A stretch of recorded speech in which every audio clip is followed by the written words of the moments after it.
Bonjour à tous, bienvenue pour votre tirage d'oracle pour la semaine du 5 novembre. Donc ça y est, nous sommes entrés dans ce mois de novembre qui est particulièrement, on va dire, fort sur le plan énergétique avec cette dernière pleine lune fin octobre qui nous a quand même bien brassé.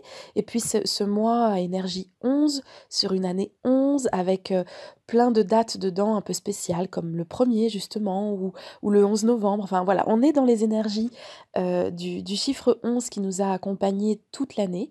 Donc avec cette entrée progressive dans une phase de bilan, puisque le bilan va couvrir à la fois novembre et décembre, avec une petite partie de janvier, me dit Michael.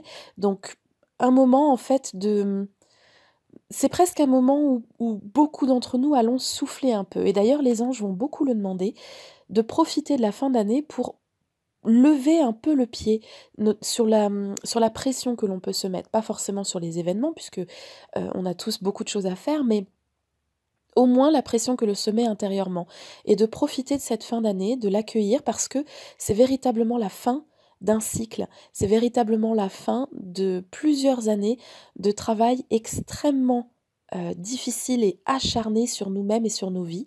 Donc les 2 mois qui viennent, énergétiquement, sont à la fois puissants, de vrais portails très grands ouverts et en même temps des périodes d'apaisement. Donc j'espère que vous le ressentirez en tout cas tel quel. Alors pour cette semaine, vous aviez le choix entre 4 cartes qui s'affichent devant vous si vous n'avez pas encore pu faire le choix. Il n'y a pas de carte dominante, chacun pouvait choisir la carte qu'il souhaitait. Michael en a sélectionné 4. N'hésitez pas à mettre sur pause et ensuite à faire avancer l'enregistrement jusqu'à la carte qui vous concerne. Et cette semaine, j'ai choisi le jeu des licornes, pour nous accompagner parce que c'est justement un jeu un petit peu plus, décontracté de manière générale, hein, beaucoup moins complexe qu'un tarot. Donc voilà, je trouvais que ça collait assez bien aux énergies de début novembre. Si vous avez choisi la carte, numéro 1, vous avez choisi la carte qui indique que l'amour guérit la peur. Alors il s'agit ici bien sûr d'un message très général, on sait très bien de manière générale qu'il vaut mieux aborder les relations, les situations et parfois même les conflits, sous l'angle de l'amour plutôt que sous l'angle de la peur, ça les aide à se résoudre. Mais ici, il s'agit d'une carte pour la semaine, donc pas forcément, un message aussi large, mais cela veut dire que dans la semaine qui vient, vous allez certainement connaître quelques conflits, soit directement face à quelqu'un, ça peut être un patron, un collègue, un membre de votre famille, un ami, enfin, vous allez avoir affaire à quelqu'un qui est dans ses peurs et qui du coup vous traite ou réagit vis-à-vis de vous avec une forme de colère, une forme d'agressivité, heu et ça va être à vous de réagir différemment. Si vous rentrez dans cette même colère, dans cette même agressivité en retour, si vous rentrez dans le conflit également pétri dans vos peurs, à ce moment-là, le conflit risque de prendre une ampleur qui n'est pas nécessaire. Par contre, ce que cette carte dit, c'est que si vous arrivez à garder cette semaine l'optique de voir l'amour chez l'autre personne, de vous dire que si l'autre personne se comporte avec colère ou agressivité, c'est qu'il ressent une peur quelque part. Peur de ne pas être entendu, peur de ne pas être écouté, peur de ne pas obtenir ce qu'il souhaite, c'est de la peur. Si vous arrivez à réagir avec amour pour l'autre, à vous mettre un petit peu à sa place et à réagir avec, des paroles plus douces, plus apaisantes ou simplement en évitant le conflit, lorsque vous savez qu'il est inutile, tout simplement, alors vous allez beaucoup y gagner cette semaine. Et le conflit vaut aussi vis-à-vis de vous-même parce que à l'intérieur de nous, il y a toujours un endroit qui a peur, toujours un endroit qui se sent, heu, qui ne se sent pas écouté, qui ne se sent pas entendu. On a toujours notre ego qui a cette peur maximum de ne pas être, entendu dans tout ce qu'il a à nous dire, dans toutes ses craintes. Donc évidemment, vous pouvez vous retrouver aussi cette semaine en conflit intérieur. Donc, si vous sentez que vous êtes tendu intérieurement, vous êtes comme coupé en deux, avec une part de vous qui aurait peur et l'autre part qui serait euh, plus conciliante vis-à-vis de vous-même, plus en amour de vous-même, alors évidemment, n'oubliez pas que c'est cette partie-là que vous allez devoir davantage écouter, mais qu'il va falloir transmettre de l'amour à la partie de vous qui est dans la peur. Donc peut-être que votre ego cette semaine aura besoin d'être beaucoup cajolé, nourri d'amour, de compréhension. Ça ne veut pas dire que vous lui accordez raison, ça ne veut pas dire que vous écoutez vos peurs. Ça veut dire que vous les prenez en compte dans le conflit intérieur que vous ressentez pour qu'elles puissent s'apaiser, tout simplement. Donc cette semaine pour moi, si vous avez choisi la carte numéro 1, elle vous annonce, voilà, une forme de conflit, externe ou interne. Quel qu'il soit, essayez de vous rappeler à ce moment-là de la carte que vous avez choisie lorsque ce conflit se présentera et de choisir d'agir sous l'angle de l'amour et de la compréhension plutôt que de laisser parler la peur. C'est un très bon exercice, même si ça ne se présente qu'une seule fois dans la semaine, de manière très ponctuelle. Le simple fait d'y arriver une fois de temps en temps, à laisser parler plutôt l'amour et la compréhension, plutôt que de laisser grandir la peur ou le conflit, vous allez voir que c'est un excellent exercice qui devient ensuite de plus en plus facile avec le temps et que l'on peut reproduire dans quasiment toutes les situations. Et ça crée bien sûr un magnifique bouclier énergétique autour de vous, qui repousse de plus en plus les conflits. Donc les gens ont de moins en moins envie de venir vous embêter, vous agresser, parce que vous dégagez cette forme d'amour qui ne laisse pas passer les énergies négatives. Donc on n'a plus de raison de venir vous chercher des noises, puisque on sait que ce qu'on va trouver en face, ce ne sera pas un combat. Quand quelqu'un est en conflit, quand quelqu'un est en colère, quand quelqu'un se montre agressif, il cherche le combat, il cherche la bataille, il a envie en face que la personne réagisse, sorte les armes, et il a envie de se battre en fait. Mais si en face, il trouve une sorte euh, de, de, de bulle d'amour toute lisse, avec quelqu'un d'inoffensif, qui n'est pas destiné à se laisser faire, mais qui n'est pas décidé à se laisser faire, pardon, mais qui n'a pas non plus envie de lever les armes, le conflit retombe tout seul comme un soufflet. Soit la personne qui vous en veut va aller chercher des noises à quelqu'un d'autre, soit il va simplement s'apaiser et la discussion sera constructive. Voilà, donc c'est un excellent exercice que vous propose Michael cette semaine, et dès que l'occasion se présentera, n'hésitez pas à le mettre en application. Si vous avez choisi la carte numéro 2, vous avez choisi la carte qui dit qu'il est temps de parler de vos ressentis, de vos émotions, de vos sentiments. Avec comme message complémentaire, dites à un ami ce que vous ressentez. Alors pour cette semaine, cette carte dit en fait de vous ouvrir à la communication. Vous avez certainement un trop-plein intérieur, beaucoup de choses à dire, beaucoup de choses qui bouillonnent, euh, ça peut être positif comme négatif d'ailleurs, hein. Vous pouvez avoir des tas d'émotions négatives qui ont besoin d'éclater, ou vous pouvez aussi avoir des tas de bouillonnements positifs, des idées, euh, des pistes de ce que vous aimeriez faire de votre vie qui partent dans tous les sens mais qui ne sont pas du tout ordonnées. En tout cas, vous avez beaucoup à l'intérieur avec un gros besoin de le livrer. Alors lorsqu'il s'agit de parler de vos sentiments, bien sûr, ça peut être de vous confier à un ami. Donc ça peut aider une situation relationnelle, par exemple. Ça vous permet d'obtenir des conseils qui soient éclairés pour peu que vous épanchiez auprès du bon ami. C'est aussi parler à vos guides, bien sûr, encore et toujours, leur dire tout ce que vous ressentez. Ça peut aussi prendre une forme écrite parce que parfois on n'a pas l'envie de parler à quelqu'un, mais on a quand même besoin d'évacuer. Donc certaines personnes s'en sortent très bien lorsqu'il s'agit d'écrire une sorte de lettre ou d'écrire dans un journal pour évacuer un petit peu les ressentis. En tout cas, cette carte vous dit que tout ce que vous avez en vous doit sortir, parce que soit ça vous obsède, soit c'est en train de vous rendre malade, et ce n'est pas la peine. N'oubliez pas que nous sommes en année 11, qui est donc l'équivalent aussi d'une année 2, que nous sommes sur le mois 11, donc un équivalent 2 aussi, et que typiquement le chiffre 2, c'est celui du partage, c'est celui du partenariat, c'est celui de l'échange, en tête à tête, avoir vraiment quelqu'un en face avec qui on peut échanger d'égal à égal. Donc ce mois est parfait, et visiblement la semaine qui se présente l'est encore plus, pour passer du temps avec des amis et mettre sur le tapis des sujets, ou avec quelqu'un que vous aimez, et mettre sur le tapis des sujets qui peuvent être contraignants ou douloureux, ou pour lesquels vous avez du mal à vous exprimer d'habitude. Ça peut aussi être exprimer ses sentiments, dire son amour, dire ce que l'autre représente pour nous. Bref, parler à cœur ouvert, vider son sac, dire sa vérité, affronter un relationnel compliqué, ou au contraire, nourrir positivement des relations, des amitiés. N'hésitez pas, cette semaine, pour vous, elle est sur la libération émotionnelle de vos ressentis, de vos sentiments.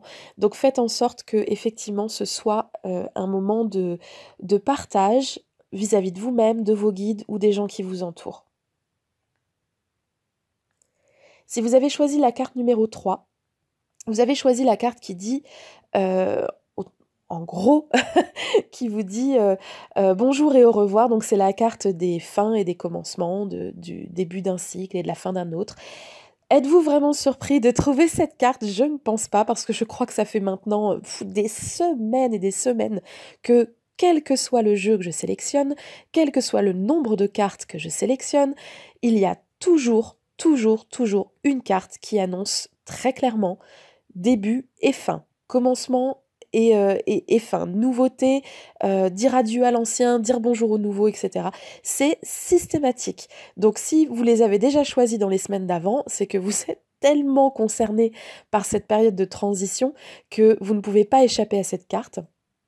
En tout cas, elle est encore là pour nous signifier encore et toujours la même chose, que nous sommes, et c'est ce que je disais en début de podcast, nous sommes sur une clôture de toute une période qui a duré plusieurs années de travail intense sur soi, où on a bousculé notre vie, où on a changé ce qui n'allait plus, on s'est débarrassé des personnes qui ne convenaient pas, on a mis fin à des relations, même de manière douloureuse parfois, on a changé de métier, on a changé de lieu de vie, on a travaillé sur soi, on a changé d'optique, toutes nos relations sont bouleversées, etc. Donc énormément de choses se sont passées dans les années qui précèdent et dans les mois qui précèdent. Et aujourd'hui, on entame vraiment, donc ça fait déjà, c'est sur un bloc, hein, voilà, c'est sur quelques semaines, quelques mois, évidemment, c'est pas du jour au lendemain, donc c'est pour ça que la carte ressort encore et encore, mais on est dans la période, là, depuis septembre et certainement jusqu'à à peu près mi-janvier, pour certains jusqu'à mars, euh, sur une période où on libère définitivement l'ancien pour passer définitivement au nouveau. Ça donne une période qui est relativement inconfortable parce que on ne sait pas trop où on en est, on est un petit peu perdu, on est un peu fatigué, mais en même temps, Michael nous dit attention, c'est transitoire, ne vous inquiétez pas. N'attendez pas non plus que 100% des choses que vous aimeriez voir arriver dans votre vie arrivent maintenant tout de suite. Vous êtes c'est à la fois la fin de quelque chose, donc alléluia, vous avez bien bossé, mais c'est en même temps seulement le début d'un nouveau cycle qui, lui, va durer à peu près 8 ans. Donc tout ce que vous souhaitez, tout ce que vous avez envie de mettre en place, tout ce que vous créez pour l'avenir, ne va pas tomber là comme ça maintenant à la fin de l'année. Ce sont des choses qui vont s'étaler dans le temps, votre nouvelle vie va se construire dans le temps, le fait de vous sentir aussi confortable dans cette nouvelle vie, pardon, va prendre du temps. Il y aura encore des choses à corriger, à transformer, mais entre l'année dernière et dans 8 ans à peu près, il se sera encore passé beaucoup de choses pour vous, beaucoup de transformations.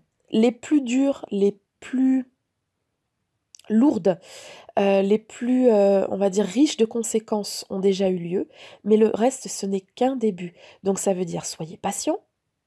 Vous ne pouvez pas tout avoir d'un coup, soyez patient. Ça veut dire aussi, ne soyez pas étonné de cette phase de transition que vous vivez. Ça veut dire ne soyez pas déçus du résultat de ce que vous avez aujourd'hui par rapport aux efforts fournis, parce que ce n'est que le début. Bref, encore et toujours cette même carte. Je pense que vous pourriez reprendre les podcasts que j'ai fait dans les semaines d'avant. Ça reviendrait exactement à la même chose. Donc voilà, pour les personnes qui ont choisi la carte numéro 3, bah écoutez, c'est le même message. Si vous avez choisi la carte numéro 4, vous avez choisi celle des frères et des sœurs. Alors cette carte pour moi représente quand même, enfin se rapproche quand même assez nettement de la deuxième carte du tirage de la semaine. Et elle se rapproche bien sûr des énergies de novembre dont j'ai déjà parlé 2 fois dans l'enregistrement, c'est-à-dire un mois, une année à énergie 11, donc 2, et un mois à énergie 11, donc 2, le 2 étant le chiffre du partage, de l'amitié, de l'échange, de la réciprocité, du partenariat, etc. Donc évidemment, quand il s'agit de frères et sœurs, ça peut vouloir parler de frères et sœurs de manière littérale, bien sûr, prêter plus d'attention à vos frères ou à vos sœurs, passer du temps avec eux, leur passer un petit coup de fil, leur envoyer un message, savoir s'ils vont bien, avoir un échange sincère avec eux. Bien sûr, il peut s'agir directement de vos frères et sœurs euh, de famille, mais il s'agit aussi de frères et sœurs, bien sûr, euh, au sens large du terme, donc les personnes que vous aimez, que vous considérez comme des frères et sœurs, donc ce sont souvent les amis, la fameuse famille que l'on choisit. Donc pareil, du temps pour eux, un petit coup de fil, un petit message sur des des amis que vous aimez profondément, que vous connaissez depuis longtemps, mais à qui vous n'avez pas donné beaucoup de nouvelles ces derniers temps parce que tout le monde est très occupé. Donc c'est la bonne semaine pour essayer de renouer un petit peu, de savoir où ils en sont, qu'est-ce qu'ils ont vécu ces derniers temps, qui n'a pas dû être simple puisque ça ne l'est pour personne, et puis quels sont les projets sur la fin de l'année, et éventuellement arriver à s'organiser pour se voir, des choses comme ça. Nourrir les relations en fait que vous considérez comme étant des relations proches. Et puis c'est une carte qui va également vous indiquer quelles sont les personnes qui, dans votre vie, méritent encore de tenir cette place de frères et sœurs de cœur, parce que vous avez beaucoup changé, les personnes en face aussi. Nécessairement, le tri se fait naturellement. C'est un tri parfois un peu douloureux. C'est dur de voir partir des personnes qui ont compté dans nos vies à une époque parce qu'on s'entendait bien et qui aujourd'hui n'ont plus grand-chose en commun avec nous. Mais en tout cas, c'est nécessaire pour justement être bien accompagné sur ce nouveau cycle qui s'ouvre. Avoir les bonnes personnes à vos côtés, c'est primordial pour ne pas dépenser de l'énergie pour rien, pour ne pas investir de l'amour dans des relations qui n'en valent pas la peine. Donc voilà, une carte qui parle de fraternité au sens pur, qui parle de fraternité au sens large avec vos amis, et qui parle aussi de savoir faire le tri dans les relations, de celles qui valent la peine et celles qui valent moins le coup, ou qui en tout cas ne sont plus on va dire, en accord avec votre vie. Ce sont de toute façon, la carte numéro 2 et la carte numéro 4, de très très belles cartes lorsqu'il s'agit de partage. Et je pense que beaucoup d'entre vous vont avoir cette semaine de jolis moments. Ça peut même être dans le travail, hein, avec des collègues, avec un groupe avec qui vous travaillez, mais dont vous vous sentez très proche. Ça peut rejoindre l'esprit un peu communautaire aussi. Mais ce sont de très belles cartes qui annoncent de jolis moments à vivre avec des personnes qui nous sont chères. Voilà, je vous souhaite une excellente semaine et je vous dis à bientôt pour d'autres podcasts. Bye bye!